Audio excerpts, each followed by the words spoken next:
Who says letting go is better than holding on? Let's start with that assumption. Because the moment you assume that, you're in a world of trouble. Because now you have to let go. Before you assume that letting go is better than holding on, you're free. Because you don't have to let go. You can hold on all you want. You can let go all you want. You're free right there. But the moment you believe it's spiritual and enlightening to let go, now you're in a world of performance. Because now you gotta let go. And you don't even know what that is or how to do that. Maybe because there is no such thing. And this is my truest answer. It's the highest answer. It's also the subtlest and most advanced answer. So if it goes over your head, I understand.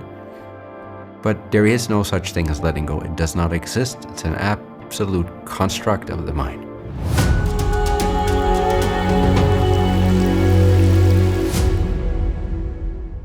What's the most effective way to let go? What does letting go mean? What does it imply?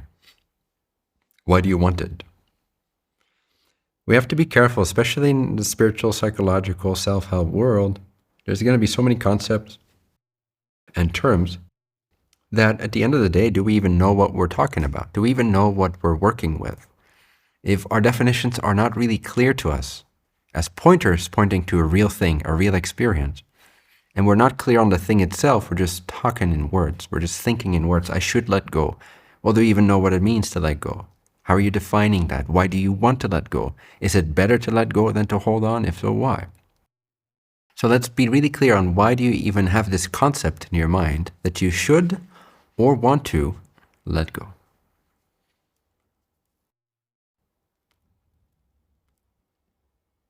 And I'm leading you to what's, in my opinion, the most powerful possible access point to what you actually seek here. So ask yourself, and I'll clarify this as we go, but start with the inquiry. Who says letting go is better than holding on? Let's start with that assumption.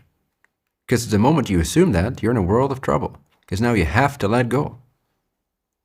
Before you assume that letting go is better than holding on, you're free.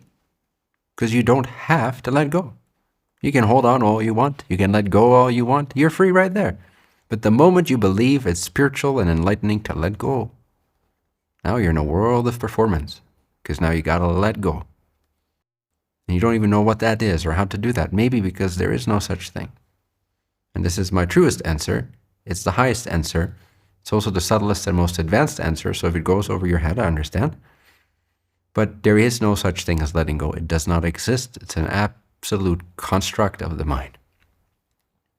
Think about some time when you've let something go. It's hilarious. Think about it. Remember when you finally let something go.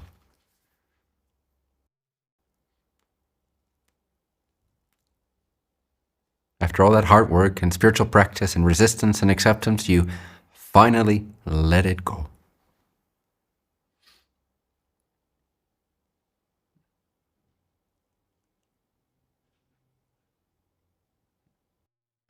In reality, nothing changed.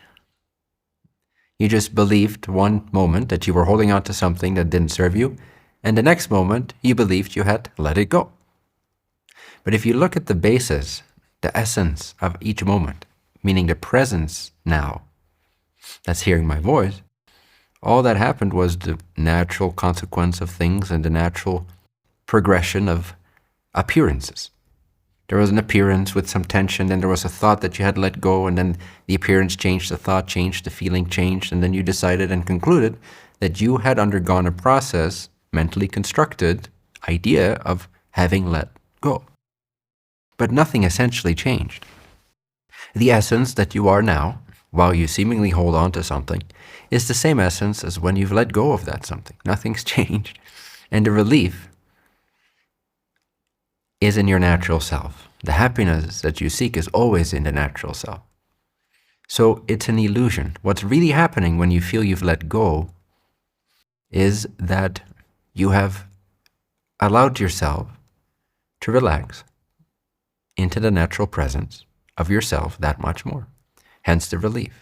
And then, okay, you could call that letting go. There's nothing wrong with that. I understand why we call it that, because it seems to be the case. We hold on to some image, some idea, some expectation, some frustration, some guilt, and then something happens that allows us to give ourselves permission mentally to say, hey, wait a second, I'm done with this, or I've forgiven this, I've accepted this, and now I let it go. But the awareness that's looking at the tense state of holding on, and the idea that you're now letting go, and the feeling after you have concluded that you have let go, the space underneath all that, outshining all that, is the same changeless space, and it's entirely unimpressed with your letting go. It is also completely unimpressed with you making it into a problem that you're holding on. So the true state of let go is always already the case. So while you're holding on to some idea, some image, while you're striving towards some kind of a change in your life, or resisting something that appears in the moment, or something you assume exists even when it's no longer appearing in the moment, which is what we call the past, resentment and frustration and guilt and so on. Not frustration so much, but guilt and resentment and self-esteem. They're all products of assuming something that is not appearing somehow has validity in the now, therefore obscuring the power of now, which is the only moment of power, with an assumption. And awareness is unimpressed. Awareness remains undistracted. God, the relief at the basis of every appearance, equally so, remains unaffected entirely. So then you tell yourself a story, okay, now I finally let go. Now I can relax. And awareness goes, okay, yeah, now you can relax. You could relax before too, but sure, now you can relax. And you can associate that relaxation as being because of letting go of some artificial construct. But in truth, I, which is you, were always, already, unaffected, stress-free, stainlessly present, inconquerable, more open than space, more intelligent than the smartest extraterrestrial higher dimensional being. Already here. So to awareness, to the true peace, holding on and letting go are two mentally constructed extremes that have no basis in reality. So if you want to live in a flow state, which is really what you're asking for, you're not looking to let go. You think you need to let go in order to live in this flow of presence, this flow of being, this flow of freedom and intelligence, of natural recognition, of power, pure power, freedom, your real self. You want to awaken, and you think you need to let go of something in order to become what's timelessly been the case already. So what if you would let go of the idea that you have to let go? Why not try that?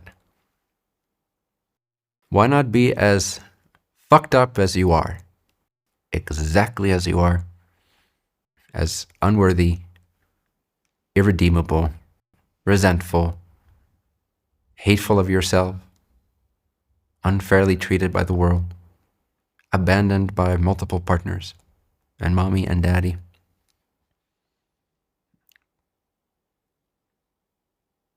made sick by toxic society and chemicals and fluoride in the water and what have you.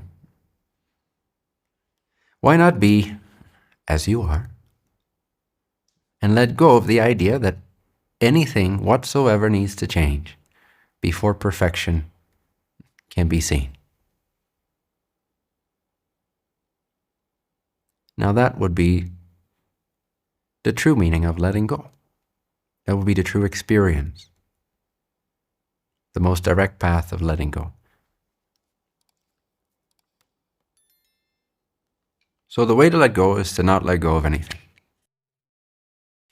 Because that implies you're letting go of the idea you need to let go of something. And that releases the tension, and that opens your inner eye to the natural state of power, of freedom, of inconquerability, of immortality, of joy, of God, of union, of bliss, You let yourself off the hook. It's another way of saying let go.